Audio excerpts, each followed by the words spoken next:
नमस्ते दोस्तों, स्वागत है आप सभी का हमारे चैनल के ऊपर। दोस्तों, जैसे कि आप सभी लोग जानते हैं कि पहले के समय में ऐसी मान्यता थी कि ज़्यादातर हार्ट अटैक या हार्ट से जुड़ी हुई बीमारियां 50 साल के बाद होती है।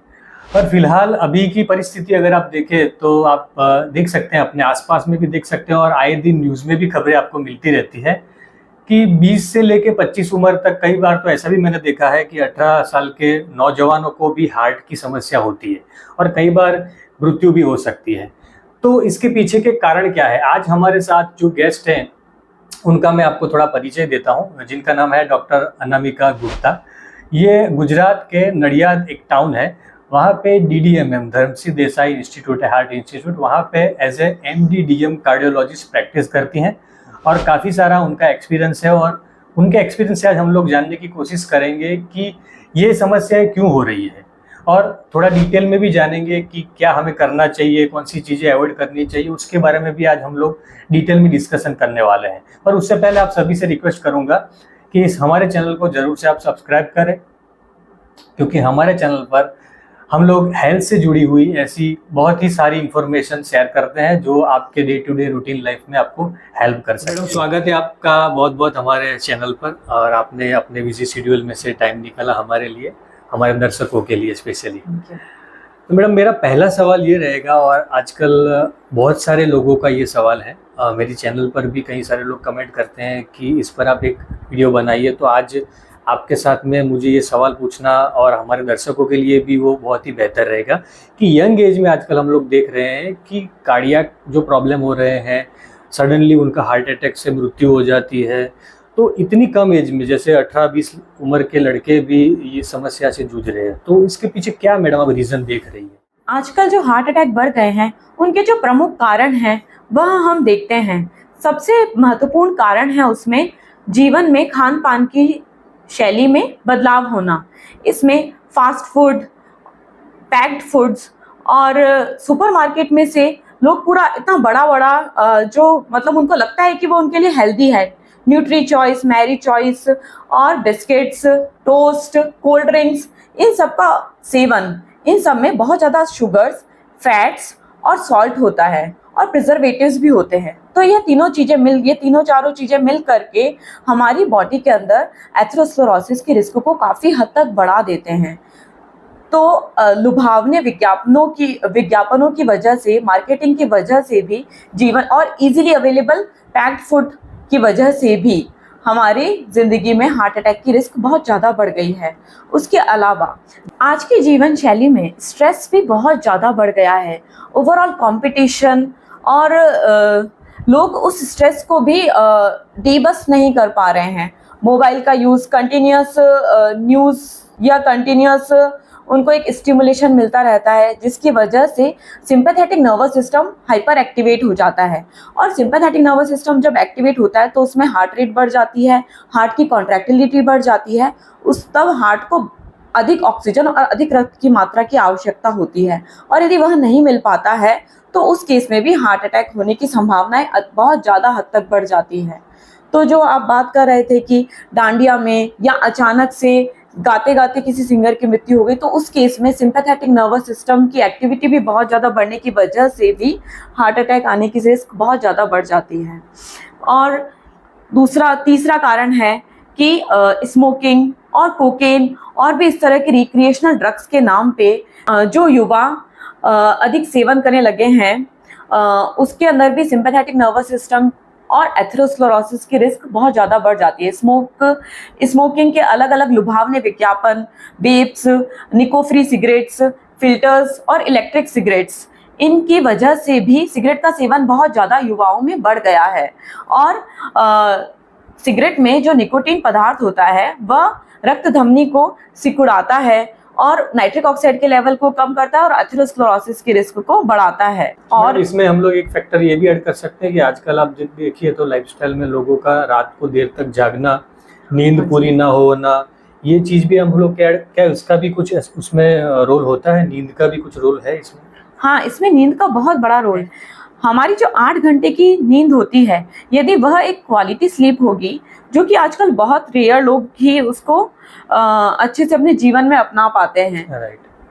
तो यदि वह क्वालिटी स्लीप नहीं होगी तो दिन भर एक कॉर्टिसोल का लेवल और हाई रहेगा, तो उसके अंदर भी हार्ट अटैक के चांसेस बहुत ज़्यादा बढ़ जाते हैं।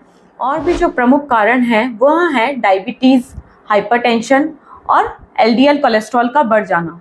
तो यह तीनों भी आजकल की स्ट्रेसफुल लाइफस्टाइल और खान पान के बदलाव की वजह से इनकी भी रिस्क बढ़ जाती है। तो ये सब कुछ मेटाबॉलिक सिंड्रोम के अंतर्गत आता है और इसके कारण अनुवांशिक कारण भी हो सकते हैं। किसी किसी केस में क्या होता है, पिता की मृत्यु हुई अचानक सडन कार्डियक डेथ से, और फिर बेटे की भी मृत्यु हुई या बड़े भाई की मृत्यु हुई, और फिर एक और जने की।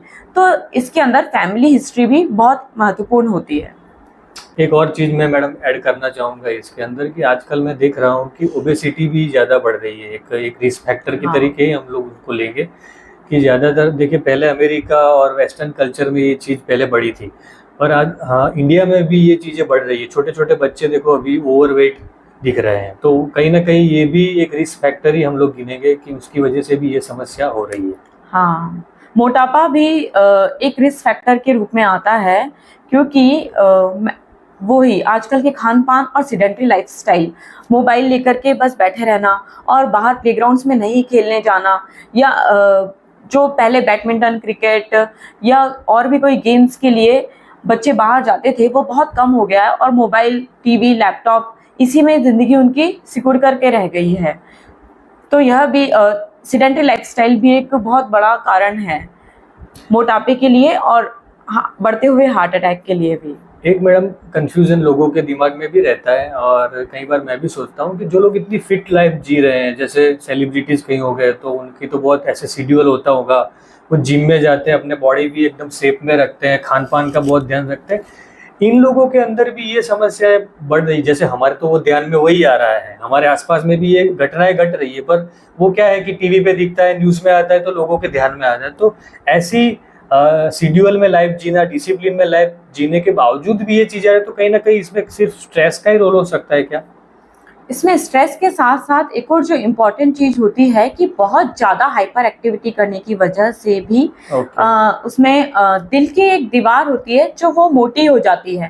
तो कुछ केसेस में, जिसको हम हाइपरट्रॉफिक कार्डियोमायोपैथी बोलते हैं, तो कुछ केसेस में इस तरह से भी हार्ट अटैक होने की संभावना हो जाती है।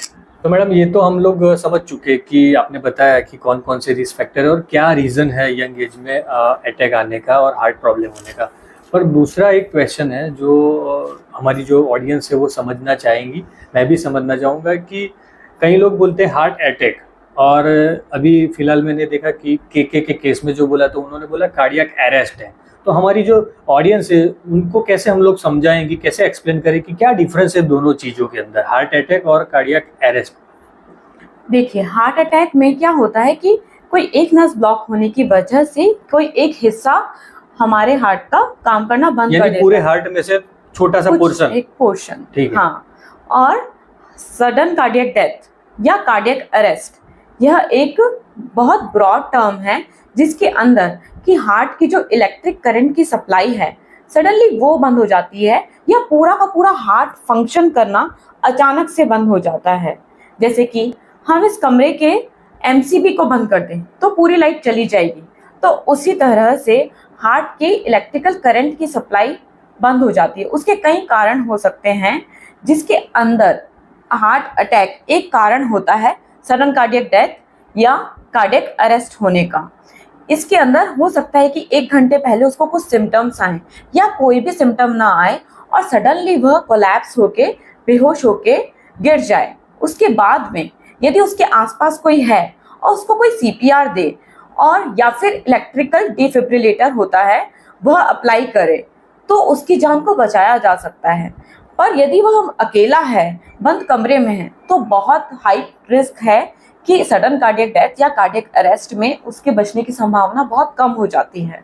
कार्डियक अरेस्ट या सडन कार्डियक डेथ होता है, उसके बहुत सारे कारण हो सकते हैं, जिसमें कि हार्ट अटैक जिसके अंदर ब्लॉकेज हो रहा है वह एक कारण है, या दिल की दीवार मोटी होने की वजह से उसमें हार्ट में करंट सप्लाई बंद हो जाए, या एरिथमियाज जिसको हम बोलते हैं कि जिसके अंदर भी इलेक्ट्रिक करंट की तरह से हार्ट के करंट सप्लाई में अचानक गड़बड़ी होती है। और इसके कारण हो सकते हैं हार्ट में कोई इन्फेक्शन या वॉल्व का खराब होना या हार्ट का फेलियर होना। यह इसके प्रमुख कारण होते हैं। मैडम दूसरा एक बहुत ही अहम क्वेश्चन आपको पूछना चाहूँगा और इस पे आपकी जो राय है वो बहुत इसके अंदर इम्पोर्टेंस रखती है कि आजकल जो न्यूज़ चल रही है और कई सारे लोग इसके बारे में चर्चा भी कर रहे हैं कि कोविड की जो वैक्सीन जिन लोगों ने ली और स्पेशली कोवैक्सीन, शायद मैं अगर गलत नहीं हूँ तो कोवैक्सीन जिन्होंने ली उनको ये प्रॉब्लम हार्ट की समस्या ज़्यादा आ रही है।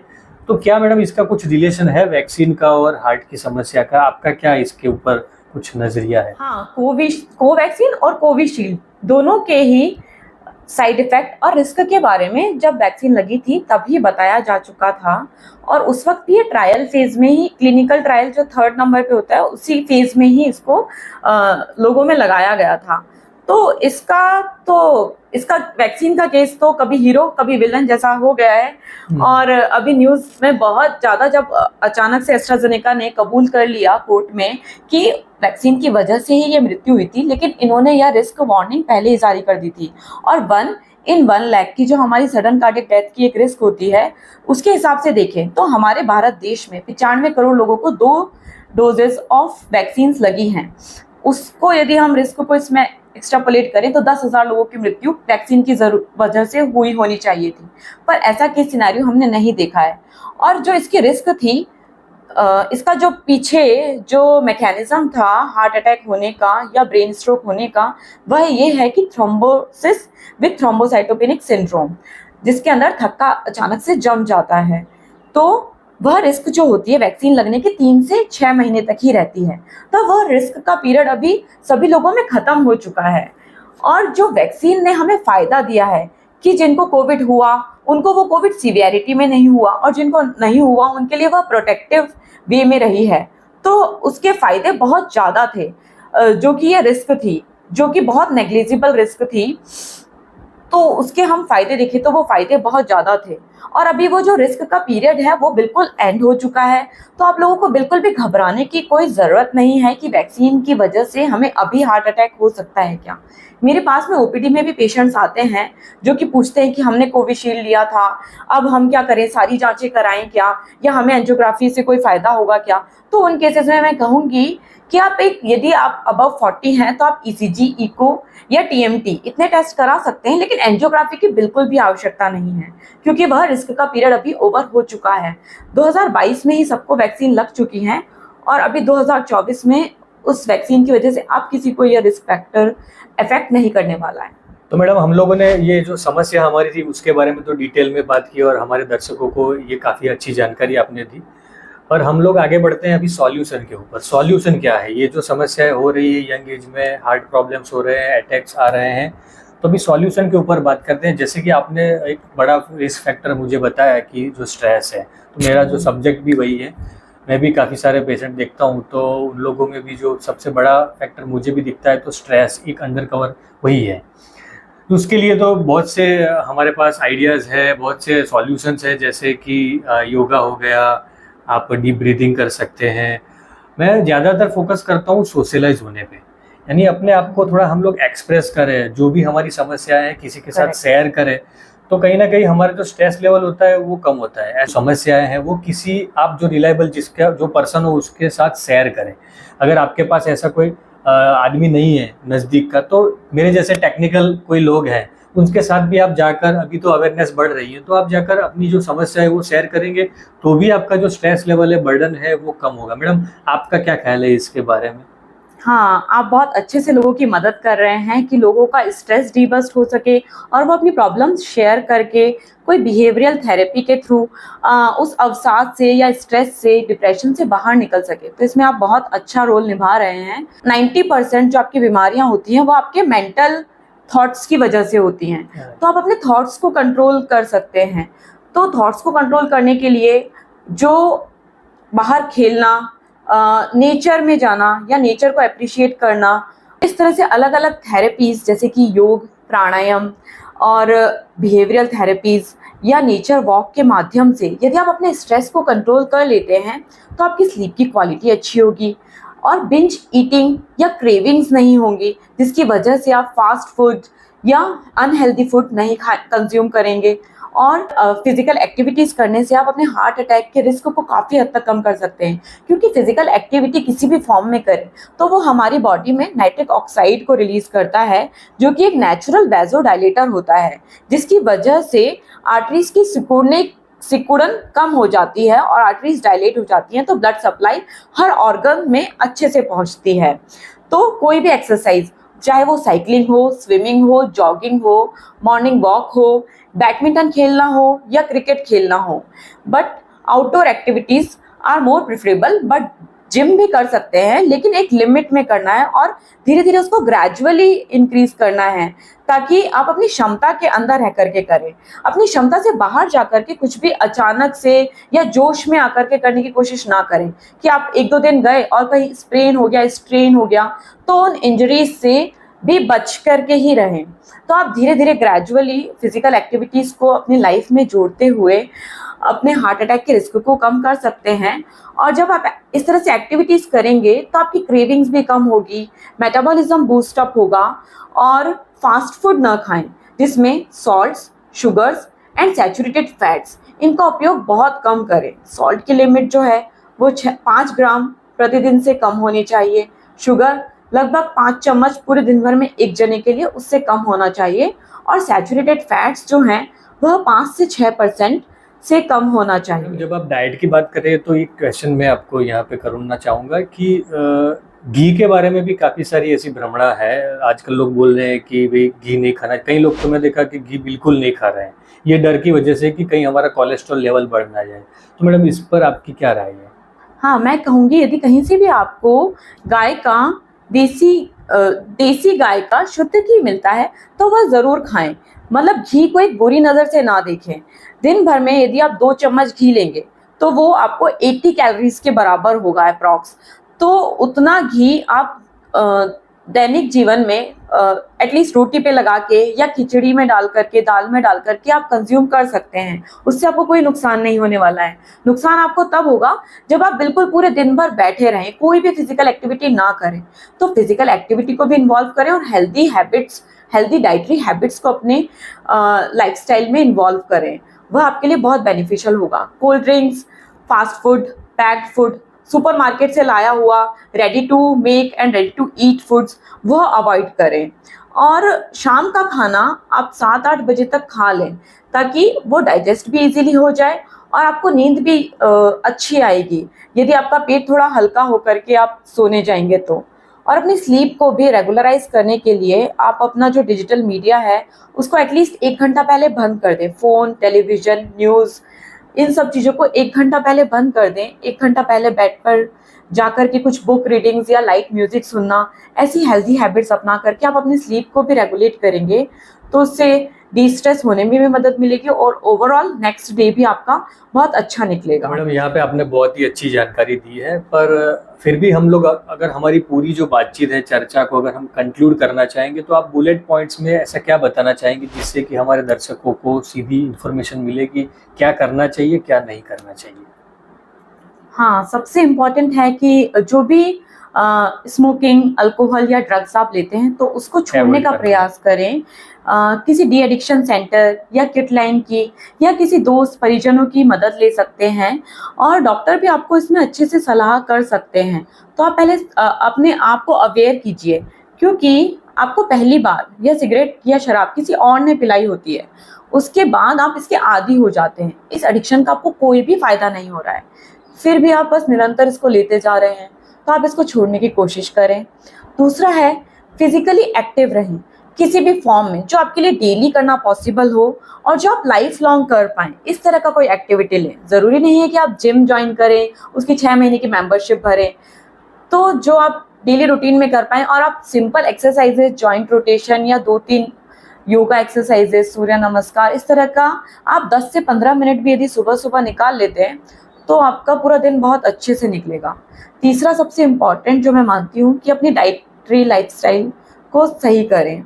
वह आप सबको पता ही है कि कैसा भोजन हमें खाना चाहिए और कैसा नहीं खाना चाहिए। घर का बना हुआ कोई भी भोजन आप समय के हिसाब से लें तो वह आप ले सकते हैं, लेकिन बाहर का खाना, फास्ट फूड अवॉइड करें और ऊपर से सॉल्ट एंड एक्सेसिव शुगर्स का कंजम्पशन अवॉइड करें। कोल्ड ड्रिंक्स एंड बिस्किट्स को भी अवॉइड करें। एंड देन अपनी स्लीप हाइजीन को प्रैक्टिस करते हुए अपनी अच्छी क्वालिटी की 7 to 8 आवर्स की स्लीप ज़रूर लें।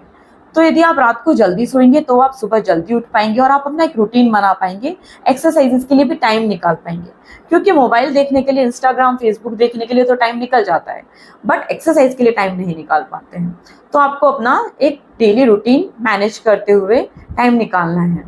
और स्ट्रेस को रिलीव करने के लिए यदि आपका सेडेंटरी लाइफस्टाइल है तो आप बीच बीच में 2-2 घंटे में एक डीप ब्रीदिंग प्रैक्टिस कर सकते हैं, जिसमें